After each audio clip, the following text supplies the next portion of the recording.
Jejeje, hola, ¿qué tal, Jacobs? Bienvenidos a un video más del Jacob, donde completamente desesperados a más no poder, ya que convocan, quieren que regrese Carlos Salinas de Gortari. Increíble pero cierto, suenan muy pero muy desesperados, y uno de los chayoteros mayores como Pedro Ferriz impide y lo convoca a los malos espíritus para que regrese. Increíble pero cierto. Veamos de qué se trata y ahorita comentamos. ¿Por qué no? Quiero empezar con este video a hacer llamados a la unidad. Y quiero empezar por una persona que tiene una pátina dentro de la historia en México, con sus luces y con sus sombras. Y me refiero a ti, Carlos Salinas de Gortari. Fuiste presidente de México en un periodo en el que se pudo abrir la economía a la inversión extranjera. Firmaste un tratado comercial, el TLC, y hubo algunas sombras, ¿no?, que tuviste y que te las digo, como fue tu hermano, Raúl, o todo lo que al final de tu sexenio acabó siendo parte de una pátina tremenda, de muchos problemas, de muerte incluso, y de un oprobioso proceso que en algunas cosas deslavó mucho tu imagen. Pero tienes poder, y tienes un poder de convocatoria. Y en últimas fechas, y hablo desde que terminaste hasta ahora, has estado semipresente. A veces en Dublín, a veces en Agualeguas, a veces en México, a veces en otros foros. Pero has tenido, como es tu astucia, una presencia estando ausente. Y eso lo puedo entender porque tú has sido siempre un hombre que ha actuado así. Eres un político que actúa así. Pero te invito a que te quites todas estas máscaras. Porque después de todo tienes un nombre. Carlos Salinas de Gortari fue presidente de México de 1988 a 1994. Y fuiste un hombre clave en la historia del país. Y por lo mismo te convoco. Como haré con otros. Con uno no, pero con otros sí. Y te digo a ti, sal de donde estás en esta semipresencia, en la que a veces te vemos en algunos foros, y luego te dejamos de ver por mucho tiempo.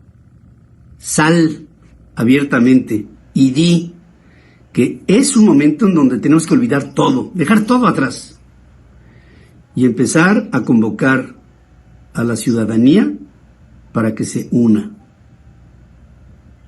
Y en esta unidad, en la que todos estaremos presentes, creo que vayamos en contra de la Cuarta Transformación.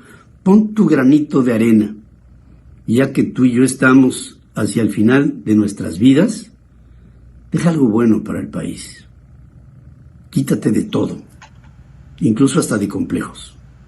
Sal y pon tu imagen para llamar a México a través de mexicounido.org, una plataforma que nos podrá unir a todos los mexicanos independientes. Bueno, pues ahí está Perro Feliz, prácticamente desesperado y volcado porque regrese Salinas de Gortari. Y esto es lo que quiere que regresen los chayoteros. Esto es. Creo que introdujimos medidas como privatizaciones para obtener recursos y realizar programas sociales sin déficit fiscal. Claro que desregulamos una economía en la cual hasta la producción de cerillos estaba sobreregulada por el Estado por llegar a los excesos. Claro que establecimos la autonomía del Banco Central. ¿Por qué? Pues para quitarle al presidente de la República la facultad de imprimir billetes por su orden y a discreción. Mi administración trabajó bajo el principio del liberalismo social, que es una corriente de pensamiento y acción enraizada en la historia de México y que enfatizaba, sí, estas medidas para darles eficiencia al mercado y también evitar los abusos del Estado, pero en la cual el pueblo dejaba de ser objeto y se convertía en sujeto de su propia transformación. Las privatizaciones bancarias implementadas por usted no fueron el antecedente que permitió la extranjerización. Es claro que la extranjerización vino después, pero no fue lo que hizo posible que se fuera en ese camino? No tiene que ver una cosa con la otra. ¿Por qué privatizamos los bancos? Mire, cuando yo asumí la responsabilidad de la presidencia de la República, el mayor honor al que como mexicano podía aspirar, el país estaba en una situación social muy delicada. Había requerido durante los años 80 de un gran ajuste frente a los excesos de endeudamiento de los 70, y ese ajuste había tenido una repercusión en una baja sensible en los niveles de vida de la población. Pues aplicamos una expresión de sabiduría popular. Los bienes son para remediar los males. Teníamos un Estado con muchas propiedades y un pueblo lleno de necesidades. Pues procedimos mediante subasta pública a privatizar esos bienes. ¿Y qué hicimos con los recursos? En lugar de canalizarlos a un gasto permanente, que eran recursos de una sola vez, los utilizamos para pagar la deuda pública, la redujimos, abatimos el servicio de la deuda y con eso pudimos duplicar el gasto social sin déficit fiscal. Ese fue el sentido de las privatizaciones.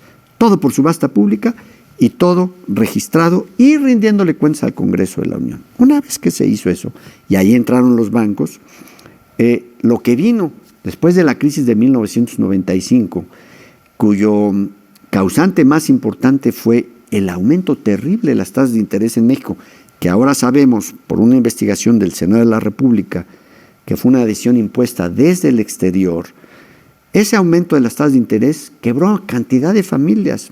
Usted está muy joven, pero a lo mejor en el seno familiar recuerda que en 95 se habían solicitado un crédito para comprar un automóvil, un refrigerador, la casa, o para ampliar la pequeña empresa familiar y generar más empleos. De repente, en lugar de pagar 7% de interés al año, la tasa de interés explotó a 100%. Quebraron familias, quebraron empresas, quebraron todos los bancos. Los particulares y los del gobierno, todos los bancos. ¿Y qué sucedió? Que se consideró, de acuerdo a este documento del Senado, que la solución era entregárselos a los extranjeros, y los entregaron sin subasta pública y sin rendir cuentas al Congreso. Pero lo más grave es que entregaron el sistema de pagos del país. ¿Y hoy qué sucede? Estos bancos son sucursales de una matriz fuera. Nada más que cuando se entregaron, se dijo, es que los de fuera sí van a tener el dinero y la fortaleza para que no vuelvan a tener problemas. Y ahora resulta que las matrices andan quebrando. Entonces, ¿qué están haciendo? Le están exigiendo a las subsidiarias que les remitan las utilidades para salir de su problema en su país de origen.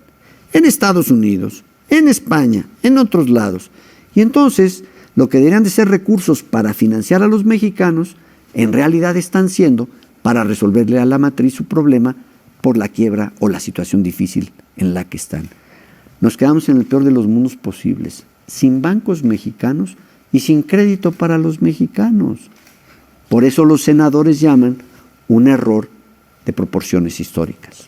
¿Se va a echar de enemigos a los banqueros con presencia en México? Pues con que no me cancelen mi cuenta de cheques voy a quedar muy reconocido. Pero no se trata de enemistarlos a ellos. Las matrices hicieron lo que más les convenía y actuaron con racionalidad económica. Eso hay que reconocérselo. El error fue nuestro, no de ellos. No, este es un tema de la mayor importancia para el desarrollo de México. Tenemos una bajísima penetración financiera, un costo altísimo del financiamiento, y entonces se abre la economía, hay que competir por los proyectos que hay, pues los que vienen de fuera vienen con el financiamiento de sus matrices mucho más barato, y aquí sin financiamiento y además caro. ¿Se da usted cuenta del problema en el que estamos? Por eso es que es un tema de la mayor relevancia y de alguna manera tendrá que abordarse en el futuro. No es estar en contra de la presencia de bancos extranjeros en México, al contrario, nosotros los permitimos. Durante el proceso de privatización, de lo que se trataba es que no se quedaran con el sistema bancario mexicano. ¿Cuáles son los candados para no permitir esto? Más que candados, a mí me parece que lo que se requiere es atender este documento del Senado, la reflexión a la que invita, y en relación a eso hacer las propuestas y los señalamientos que sean conducentes. ¿Qué propondrías? Pues yo creo que hay que ver cómo se logra que el sistema de pagos vuelva a estar en manos de mexicanos. Eso me parece que es indispensable. ¿Usted cree que fue el mejor presidente que ha tenido México en los últimos 20 años? En ningún momento un presidente puede hacer un juicio sobre sí mismo. Yo conozco mis aciertos y sin duda, mejor que nadie, conozco mis errores. los he reconocido en mi libro, los reconocí siendo presidente, Jorge, y para el tamaño de los retos de México, no importa lo que se haga, nunca será suficiente para trabajar más a favor de los mexicanos. Pero aquí hay algunas de las críticas. Cuando usted deja la presidencia, millones de mexicanos pierden sus ahorros, pierden sus casas, pierden sus trabajos. Usted le echa la culpa a Ernesto Zedillo, a su gobierno, pero en parte no es usted también responsable de eso. Yo he señalado, Jorge, que cuando un presidente termina, deja activos y pasivos, ¿sí? Nosotros dejamos en un año muy difícil, 1994, que empezó el 1 de enero con el levantamiento del EZL en Chiapas, después la trágica muerte de Luis Donaldo Colosio, nuestro candidato a la presidencia de la República, y la de José Francisco Ruiz Massieu.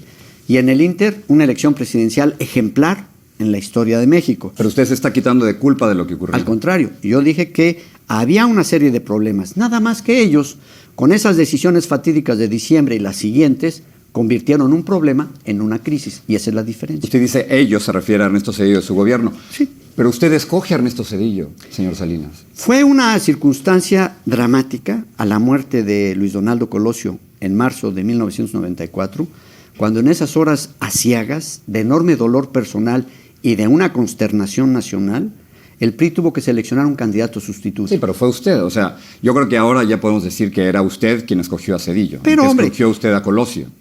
Era una decisión en la cual el presidente de la República, que provenía del PRI, tiene una gran influencia sobre el partido, pero se hablaba, se negociaba y se consensuaba con las fuerzas del partido. Eso siempre se hizo. Si usted no hubiera querido Zedillo, no sale presidente. Pero si el PRI se hubiera resistido, tampoco, ¿eh? Y sin embargo, quien escogió al candidato para que fuera presidente fue el voto de los mexicanos en la elección de agosto de 1994. Pero usted me dijo que tenía dudas sobre esa elección. Lo que le quería decir es lo siguiente. Usted critica entonces a Zedillo. ¿No será porque Zedillo manda a arrestar a su hermano Raúl? O sea, es decir, ¿no hay razones personales en todo esto? Mire, sin lugar a dudas, hubieron hechos que lastimaron mucho a mi familia. El nombre, reputación. Pero con el tiempo se van decantando. En el libro al que usted hace referencia, el de la década perdida, hay todo un capítulo sobre cómo se utilizaron en México en esa época a las procuradurías para las agendas políticas y en algunos casos hasta para las persecuciones personales. Porque acusan a su hermano Raúl de ser el autor intelectual del asesinato de José Francisco Ruiz Massieu y también de haber recibido dinero del narcotráfico. Y los hechos que han demostrado que ambas acusaciones fueron fabricadas. Ya los tribunales en México y en los tribunales de más alta jerarquía integrados por 3 magistrados exoneraron a mi hermano y después de 10 años de injusto encarcelamiento dijeron, es usted inocente, váyase a su casa. Sigamos hablando de Raúl. Usted habla en su libro de que en México, después de su presidencia, hay muchísima impunidad. Pero ¿no es acaso impunidad que su hermano Raúl se haya enriquecido abiertamente durante su presidencia, señor Salinas? Mire, Jorge, él está ahorita sujeto todavía a un proceso de lo que se llama enriquecimiento inexplicable. Esperemos que el proceso concluya para ver si lo que se afirma y se promovió en los medios desde las esferas del gobierno se sostienen los hechos o también fue una fabricación. La Procuraduría General de la República informó que Raúl tenía 123 propiedades, 37 en el extranjero, 86 en México.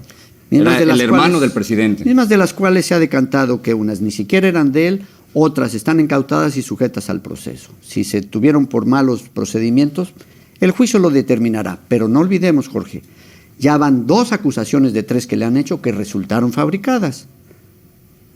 ¿No le parece a usted que es un récord bastante deplorable para la Procuración de Justicia en esas épocas? ¿Pero no le parece a usted que hay algo muy raro cuando su propio hermano tiene documentación falsa, tiene pasaportes falsos? Efectivamente, y ese es un hecho por el cual fue sancionado. Pero eso sugiere que hay malos manejos. O sea, si no, ¿para qué quiere un pasaporte falso? ¿Para qué quiere ese una hecho, falsa, y así él lo ha explicado en sus propias testificaciones, lo reconoció y lo castigaron por eso. Y me pareció muy bien que lo castigaran además. Pero aquí es el asunto de si su hermano se aprovechó de su nombre durante su presidencia. En el periódico Reforma, después de que usted publicó su libro, hay varias personas que han enviado sus escritos y sus opiniones. Tengo 2. Y hay como un resentimiento y odio a su familia, y se lo quiero presentar. Jacobo Nettel dice lo siguiente: es inconcebible que alguien que ha sido autoritario, dictatorial, represivo, vengativo, ineficiente y con una fortuna fuera de toda explicación se atreve a escribir como lo hace, y dice que hubo un saqueo desmedido en el sexenio salinista. Ese es exactamente un estereotipo que se ha formado. Aquí está un email. ¿Por qué no comentamos sobre eso? Por favor. Hubieron muchos. Ese es uno, como usted dice, de una gente que seguramente es alguien que padeció la pérdida de su patrimonio con la crisis de 95 y al que se le hizo ver, ¿sabes por qué lo perdiste tu patrimonio? ¿Sabes por qué tuviste que emigrar fuera de México? ¿Sabes por qué no encontraste un empleo? Porque nos dejaron una deuda escondida de tesobonos y ya no pudimos pagarla y el país quebró. ¿Usted es el villano favorito? Claro, ¿por qué? Porque escondieron sus incompetencias para culpar a los otros, los que cometimos el error. Que usted y su familia se enriquecieron. Pero los hechos, finalmente lo que están demostrando es que multitud de esas acusaciones y señalamientos fueron fabricados. Pero la gente quiere saber, ¿de qué vive, señor Salinas? O sea, ¿es usted millonario? Yo vivo del ingreso y el patrimonio que declaré ante la Secretaría de la Contraloría General de la Federación. Y además, con un poco de suerte, hasta de la venta de mi libro. Pero es millonario. O sea, usted siempre ha tenido puestos públicos, ese es el punto. ¿Cómo puede vivir como millonario? ¿Y por qué me califica usted de esa manera sin tener una sola evidencia? No le pregunto. No, es que no es una pregunta, casi en la pregunta hay una afirmación. Y yo lo entiendo, Jorge. No, pero si no es millonario, pues no es millonario. Yo lo entiendo, por eso Jorge. Le pregunto. Usted está compartiendo el estereotipo que se ha formado a raíz de este reclamo enorme de los mexicanos de por qué perdimos nuestro patrimonio a partir de 95. Vean cómo vivo yo, dice gente como esta, y vean cómo vive el señor Salinas y su familia. ¿No? Usted entiende por dónde viene esto. Pero por supuesto, ¿cómo no lo voy a entender, Jorge, si le repito, hay ese profundo reclamo por la pérdida del patrimonio? Y tienen razón de hacerlo. Ahora vamos. Lo que usted dice, pero yo no soy culpable, es lo que está diciendo. Vamos a ver dónde está la raíz de la enorme crisis que se vivió en 95. Quiero saltar a otras cosas y aprovechar el tiempo. Usted dice, ya lo aprovechó bastante bien. Usted dice en su libro que después de su presidencia, la libertad de prensa en México decreció. Pero en su gobierno censuraban, señor Salinas. Los periodistas que lo criticaban a usted perdían su trabajo. Había línea desde Los Pinos de decir qué decir y qué no decir. Pues me gustaría que revisara la lista de críticas. ¿Le podría yo dar unos listados así por mes de quienes criticaban el gobierno y lo siguen criticando? Y lo siguen criticando, Jorge. Pero no me va a decir que no había censura. Su gente de prensa hablaba a los medios, decía hoy por aquí va la cosa y hoy por aquí va. No. En cualquier lugar del mundo, el responsable de prensa de la oficina del presidente, por supuesto que habla con los medios y busca, ¿cómo le llaman ahora? Ustedes los de los medios, ¿spin? Sí, poner su influencia, presión, etcétera. Bueno, se hace en cualquier lado. Lo estamos viendo aquí en Estados Unidos, lo vemos en Entonces, ¿no había censura en su gobierno? Lo que había, sin lugar a dudas, era una manera en que buscábamos transmitir mejor nuestro mensaje. Y lo lograban, ¿no? Bueno. Pero decir que había libertad de expresión en su gobierno con tantas presiones que había los medios, señor Salinas. Nunca conocí que usted hiciera una entrevista que se le censurara. Porque yo estaba en el exterior, yo estaba en los Estados Unidos, pero los medios de prensa en México les costaba mucho trabajo. Pero si usted también transmitía desde México. Por eso, pero yo trabajaba y era siempre bienvenido. Yo sé, pero trabajo para una empresa extranjera. Qué bueno que reconozca que ya sabe. No, eso, yo reconozco que jamás me pidió una pregunta, jamás pidió un tema por adelantado y las entrevistas fueron abiertas. Qué pero bueno, Jorge. Así fue en mi con caso usted. Como periodista extranjero, pero los periodistas pero si en México vivían... No es periodista extranjero, usted es periodista mexicano. Soy mexicano, pero trabajaba... A mucho orgullo nuestro. Y trabajo para una empresa extranjera. Otro punto más. Que desafortunadamente no fue mexicana. Otro punto más. Usted dice, y lo cito textualmente, que en México, después de su presidencia, hubo una devaluación sin precedente de la política exterior. Pero, ¿cómo puede usted decir esto cuando usted después se va a esconder a Cuba, una dictadura? Jorge, yo viajé mucho después de mi presidencia a distintos países. En primer lugar a los Estados Unidos. En segundo lugar a Canadá. También visité Cuba, estuve también en Irlanda, estuve en otros países de Europa. Qué curioso que digan que era un exilio cuando en las democracias no existen los exilios. Sencillamente, usted se fue de México. Era un momento muy difícil para usted y se fue de México. Pero por supuesto, Jorge, si tenían de rehén a mi hermano con una acusación fabricada dentro de la cárcel. Vamos, Jorge, y además estaba persiguiendo a mis ex colaboradores, se les hacían citatorios judiciales. Usted lo recuerda muy bien. Sí lo estaban persiguiendo. Usted sentía que lo estaban persiguiendo a usted. ¿Cómo? Había una persecución contra ex colaboradores, contra familiares, pero sobre todo, Jorge, había la necesidad en esos momentos de crisis económica de ver a quién le echaban la culpa frente al válido enojo de los mexicanos por la crisis tremenda en la que los habían metido. Pero veo que no quiere hacer un juicio sobre Cuba. O sea, usted está agradecido porque lo cuidaron.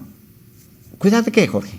Eso me parece muy interesante. ¿Cuidar de qué? Es decir, usa una frase en su comentario que no acabo de entender. Cuando lo están persiguiendo a usted, el gobierno, la dictadura de Fidel Castro, lo cuida a usted, lo protege dentro de Cuba. ¿Proteger de qué? En el Si sentido yo que viajaba a cualquier país. Cuando terminen el bloqueo contra Cuba, entonces me parece que podremos empezar a hablar de las condiciones internas. Pero los mexicanos somos muy cuidadosos, Jorge. O sea, el problema, y más, el problema es el bloqueo. Sí, adelante. No, es un gravísimo problema. Pero los mexicanos somos muy cuidadosos de no hacer juicios sobre otros países. ¿Sabe por qué? Porque hemos padecido tanto en México la intervención extranjera que no queremos que se repita y por lo tanto no queremos repetirla en otros países. Y sí, Jorge, como expresidente de México, soy muy cuidadoso de no estar haciendo juicios sobre otro país. Bueno, pues esto es lo que quiere Llamados a la Pedro unidad. Ferriz. Prácticamente del mal quiere que regrese una persona que hizo que desde el 94 perdieran gente sus casas, que perdieran sus ahorros, que hubo una devaluación impresionante en el transcurso del sexenio de él y en el transcurso del sexenio de Zedillo, donde pues prácticamente se hizo una privatización a más no poder. Prácticamente él privatizó puertos, muchísimas empresas, prácticamente todo gracias a él. Fue el que empezó a incursionar lo del Fobaproa. Hubo un mundo de impunidad, empezando con su hermano. Hubo enriquecimiento ilícito con su hermano, que prácticamente su hermano se hizo multimillonario junto con Carlos Salinas de Gortari, que cuando antes de irse Salinas de Gortari de la presidencia, había como un fondo, había como un dinero ahí de nosotros, de nuestros impuestos. Ese güey lo agarró todo y se peló. Y de aquí fue que cuando empezó prácticamente Zedillo a empezar a pedir deuda. Llegó Fox, pedir deuda, Calderón, deuda, Peña Nieto, deuda. Desde él empezó prácticamente con esto. Esto es lo que quiere que regrese este desgraciado de Pedro Ferriz. Está completamente desesperado.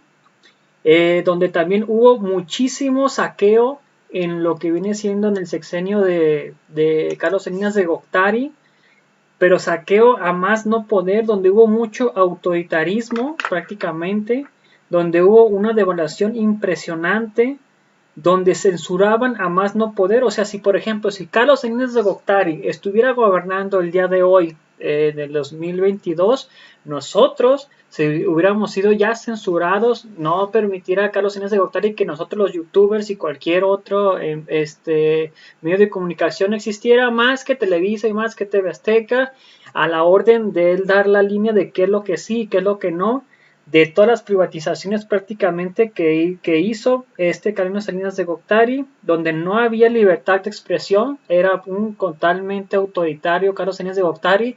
Él dictaba lo que se decía y lo que no en los noticieros, y lo que no te sacaban o despedían al reportero. O sea que pues Loretito hubiera prácticamente encajado a más no poder, donde ahorita sobre todo él feliz que pues prácticamente dice que Cuba y que son de lo peor y que son autoritarismos.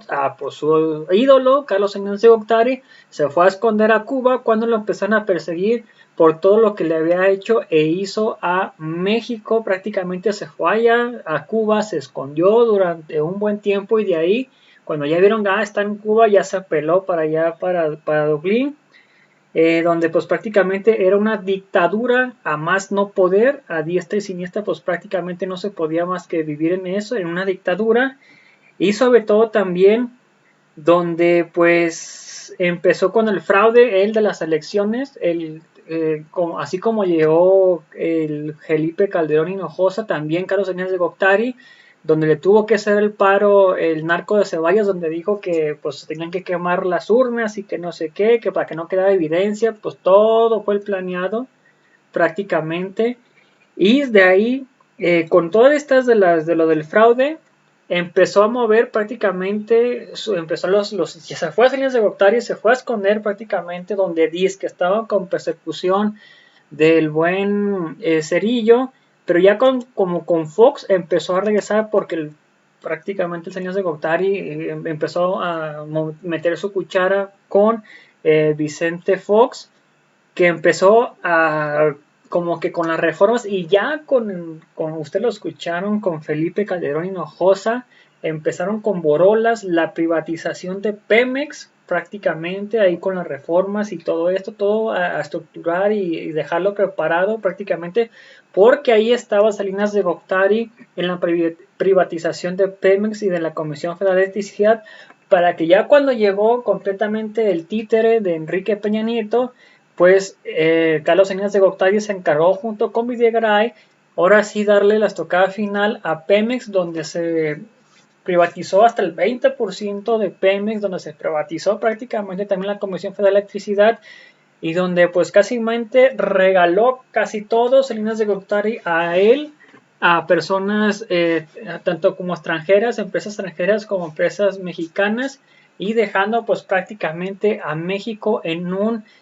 peligro total, lo desfalcó, y esto es lo que quiere que este perro Ferriz quiere que regrese, este tirano de Carlos Salinas de Gortari. Están completamente desesperados, pero pues ahí están los resultados, los daños. Ustedes no sé qué opinen al respecto de esto. Están completamente desesperados el perro Feliz porque regrese Salinas de Gortari, o sea, quieren el chayote a como dé lugar. Pero no sé ustedes qué opinan al respecto, pero sin antes decirles, si me pueden apoyar con estrellas que no afecten su economía, sería completamente fantástico de compartir este color dorado, y te van a aparecer desde 99 hasta 530 estrellas, le apretas a este botón azul y ahí te va a aparecer pues prácticamente el apoyo de las estrellas. Si me puedes apoyar sería completamente fantástico. Vamos a ver qué opina la gente. Ginebra López, el ratón mayor rata debe estar consciente de su apellido, está lleno de lodo y de sangre. Javier Robles Quiñones, que devuelva lo que paga, que robó ese pelón hijo de su Luis. Este pelón es más imbécil. Salinas de Gortari es el odiado de México, inclusive más que Calderón, el hijo de la chin. Miguel Crossfit, ridículo viejo, pedir pinche pelón, orejas de ratón. Carlos Vázquez, un bandido este tipo, es un riquín que existe. Tomás García, que regrese a Salinas todo lo que se robó a México. Manuel, eres un mentiroso como siempre, y bien que hubo un fraude en las elecciones que concediste. Dice CF Medina, estoy 100% seguro y 100% seguro del 99.9% de los mexicanos queremos sacar los Salinas de Gortari y todos los exgobernadores prianistas que regresen lo que se robaron. Y Guadalupe Mon, me sale muchísimo, pero salen muchos noticieros patitos defendiendo a Morena, dan pena, son unos pesos de tanta. Pues ahí están las cosas que dice pues prácticamente Guadalupe, supone de opinión, pero ahí están las cosas. Se privatizó al 100% todo casi, y si no hubiera llegado Andrés Manuel López Obrador en el peor momento del país, llegó el mejor presidente en el peor momento del país, prácticamente no sé qué hubiera pasado ahorita de México. Así que pues bueno amigos, si me pueden apoyar con estrellas que no afecten su economía sería completamente fantástico. Recuerden, si me pueden apoyar con un like en la página, un like en el video, comentarlo y compartirlo para que mucho más personas lo vean, sería completamente fantástico. Te invito a ver nuestro siguiente video. Hasta la próxima. Bye. Suscríbanse.